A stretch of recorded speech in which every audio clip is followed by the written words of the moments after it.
नमस्कार मंडळी, मी प्रणाली वाईरकर. आम्ही मालवणी या चॅनलवर आपले मनापासून स्वागत आहे. हे बघा, आज मी उपवासाला लागणारी भजी तयार केलेली आहे. खरोखर ही खूप छान लागते. लहान थोर मंडळींना सगळ्यांना आवडेल. तुम्ही चटणीबरोबर पण खाऊ शकता किंवा दह्याबरोबर पण खाऊ शकता. हे मी दह्यामध्ये साखर घालून त्यामध्ये जिरं वापरलेले आहे. ज्यांना जिरं चालत नाही आहे, जिरा पावडर, तर त्यांनी जिरं नाही वापरलं तरी चालेल. ह्यामध्ये पण जिरं नाही वापरलं तरी चालेल.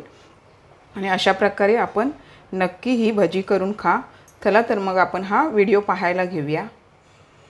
हे बघा, आपल्याला आता उपवासाची भजी करायची आहे. त्याच्या आधी काय करायचं आहे, ही मी बटाटी आहेत ना, ती किसून घेणार आहे व्यवस्थित साल काढून. आता आपण ह्याचं साल काढायला घेऊया. बघा, अशी सालं काढून घ्यायची. मी आता ही सर्व अशा प्रकारे सालं काढून घेते. तिन्ही पण बटाट्यांच्या छान लागते ही उपवासाची भजी.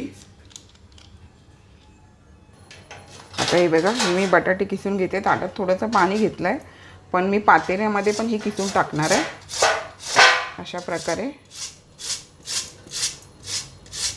आणि हे बघा, हा बटाट्याचा किस असा मोठा यायला हवा आहे. आपण बारीक किसणी असते ना, त्याच्यावर नाही किसून घ्यायचं. आता मी ही अशा प्रकारे आहे ना, ही सर्व बटाटी किसून घेते. हे बघा, बटाट्याचा किस आता आपण व्यवस्थित आहे बघा, अशा पांढरा शुभ्र होतो. पाण्यामध्ये घालून घेतलं का, नाही तर ना असंच तुम्ही ताटामध्ये किसून ठेवाल ना, तर हे बटाटे रापून जाते. तर आता हा मी स्वच्छ असं पाण्यामध्ये ठेवलं आहे. आणि आपल्याला आता वाटण करून घ्यायचं आहे. जर तुम्ही बारीक करून टाकलात तरी चालतं. मी आता मिक्सरला लावून घेते. हे बघा, आता हा मी एक आल्याचा तुकडा स्वच्छ धुवून तासून वगैरे घेतला आहे. आणि 2 कमी तिखट असत्या मिरच्या असतात आहे ना, त्या घेते. ह्यामध्ये छान चव येते. आणि 2 तिखटवाल्या मिरच्या.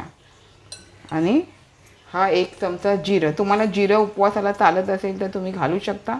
नाही घातलं तरी मिरची आणि आलं घातलं तरी चालेल. आता हे मी जरा मिक्सरला फिरवून घेते. छान चव येते भजीला आपल्या. छान असं आपण आता हे मिक्सरमधून फिरवून घेतलं आहे. आता आपल्याला भजी करायची सुरुवात करायची. आता हे आपण बटाट्याचा किस घेतला आहे ना, तर व्यवस्थित असं घट्ट पिळून घ्यायचा. जितकं पाणी निघेल ना, तितकं पाणी काढून घ्यायचं हे मधलं.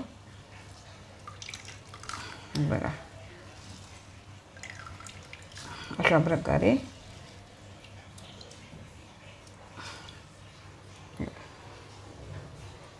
आता अशा प्रकारे मी हे सर्व बाकीचं आहे ना, ह्याचं हे पाणी काढून घेते व्यवस्थित घट्ट पिळून. जितकं तुम्ही घट्ट पिळाल, अजिबात पाणी थोडंफार राहिलं तरी चालेल, पण जास्त पाणी ठेवायचं नाही यामध्ये. आता हे मी सर्व पिळून घेते. आता हे बघा, आपण व्यवस्थित असं पाणी घट्ट पिळून घेतले. आता आपल्याला यामध्ये उपवासासाठी लागणारी पिठं वापरायची आहे. पहिलं आपण चवीनुसार मीठ घेऊया. जास्त खारट बरं नाही लागत, थोडंसंच मीठ घालायचं. भजी जास्त खार केलेली छान लागतच नाही. आणि आपण हे मिरची, आलं, जिरं हे करून घेतलं आहे ना, ते पण ह्यामध्ये घालून घेऊया. आणि हे बघा, हे मी साबुदाण्याचं पीठ आहे ना, मिक्सरमधून फिरवून घेतलं आहे. ते मी आधी 2 चमचे घालून घेते. हे मोठे चमचे आहेत हे बघा. त्यानंतर हे मी वरीच्या तांदूळ आहेत ना, ते मी घरघंटीवरती दळून घेते. अगदी बारीक असं पीठ होतं. मिक्सरला जरा हे थोडं जाडसरच होतं, त्यामुळे मी हे घरघंटीवरती दळले. आता हे मी 4 चमचे घालून घेते. आपल्याला जसं लागेल ना त्याप्रमाणे आपण घालायचं. आता मी हे 4 चमचे वापरते. आणि आपण हे सर्व असं एकजीव करून घ्यायचं. छान होतात कुरकुरीत भजी. बघा, मला आता किती चमचे लागेल, काय लागेल ते मी डिस्क्रिप्शन बॉक्समध्ये हे माझी रेसिपीचं हे लिवेल. आता अजून आपल्याला यामध्ये थोडंसं वऱ्याच्या तांदळाचं पीठ घालून घ्यायचं आहे. बारीक पीठ दळलं जातं घरघंटीवरती दळलात तर. हे बघा, हे मी अजून 2 चमचे घालून घेते. पाण्याचा वापर करायचा नाही. आता आपण हे व्यवस्थित असं मळून घ्यायचं. आता मी हे व्यवस्थित असं आहे बघा, व्यवस्थित असं मळून घ्यायचं व्यवस्थित, जेणेकरून थोडंफार बटाटीला पाणी असतं ना, ते व्यवस्थित मग ही एकजीव होते. आता हे मी व्यवस्थित असं मळून घेते सर्व. हे बघा, हे व्यवस्थित आपलं पीठ झालं. अजिबात मी पाण्याचा हात लावलेला नाही आहे. आणि तुम्ही भजी करत असताना हे तुम्ही गोल करून टाकू शकता किंवा नुसतं असं अशी भजी असं जरासं घेऊन असं करून भजी टाकू शकता. आता हे मी थोडा वेळ झाकण मारून ठेवते 5 मिनिटासाठी आणि मग करायला घेते.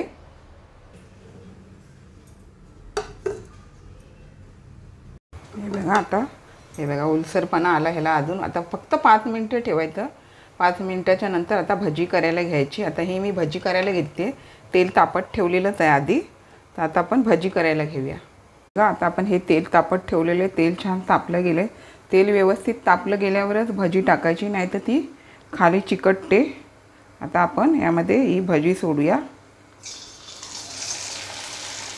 तुम्हाला किती मोठी छोटी करायची आहे त्यानुसार ही भजी करून घ्यायची. गोळा करून केली तरी चालेल किंवा अशा प्रकारे सोडली तरी चालेल.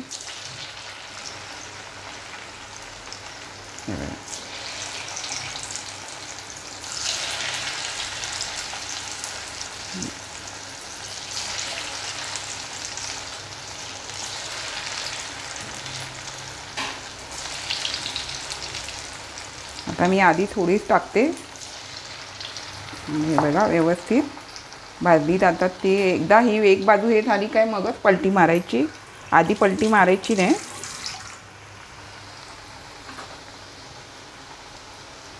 आता हे बघा, हे बघा, तर व्यवस्थित आपलं आधी मी थोडी टाकूनच तुम्हाला दाखवली. जास्त गचडी करायची नसते. व्यवस्थित कुरकुरीत होतात आणि खायला पण छान लागतात. तुम्ही चटणीबरोबर खावा किंवा दह्याबरोबर खावा. मला दहीबरोबर खायला छान लागते, आवडते. चटणीबरोबर पण आपण खाऊ शकता. हे बघा, हे छोटे छोटे भाग आहे ते काढून घ्यायचे आधी. हे बघा, व्यवस्थित अशी आपली ही भजी लगेच भाजली जाते.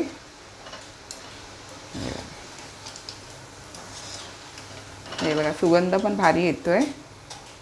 अशा प्रकारे ही भजी आपण अशी चाळणीमध्ये काढून घ्यायची सर्व. हे बघा, अशा प्रकारे ही चाळणीमध्ये काढून घ्यायची.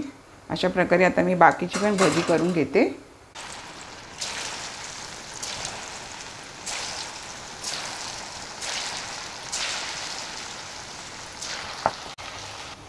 हे बघा, व्यवस्थित अशी भाजली जातात. आता अशा प्रकारे मी सर्व भजी काढून घेते. आपण नक्की करून खा उपवासाला. हे बघा, अशा प्रकारे आता सर्व भज्या मी अशाच प्रकारे काढून घेते. हे बघा, छान अशी आपली सर्व आता ही भजी तयार झालेली आहे. गॅस बंद करून घेऊया आणि आपण अशा प्रकारे नक्की भजी करून खा, खूप छान लागते. हे बघा, छान अशी आपली कुरकुरीत अशी भजी तयार झालेली आहे. हे बघा, वरून कुरकुरीत आणि आतून एकदम अशी सॉफ्ट. तुम्ही दह्याबरोबर किंवा चटणीबरोबर एकदम छान लागते. नक्की करून खा. हे बघा मंडळी, छान अशी आपली उपवासाची भजी तयार झालेली आहे. अशाच छान छान रेसिपी किंवा इतर व्हिडिओसहित आपण भेटत राहू. आपण माझ्या चॅनलला लाईक, शेअर, सबस्क्राईब करायला विसरू नका. चला तर आता इथेच थांबते. मस्त खा, स्वस्थ राहा. आपण माझे व्हिडिओ पूर्ण पाहता त्याबद्दल मनापासून खूप खूप धन्यवाद.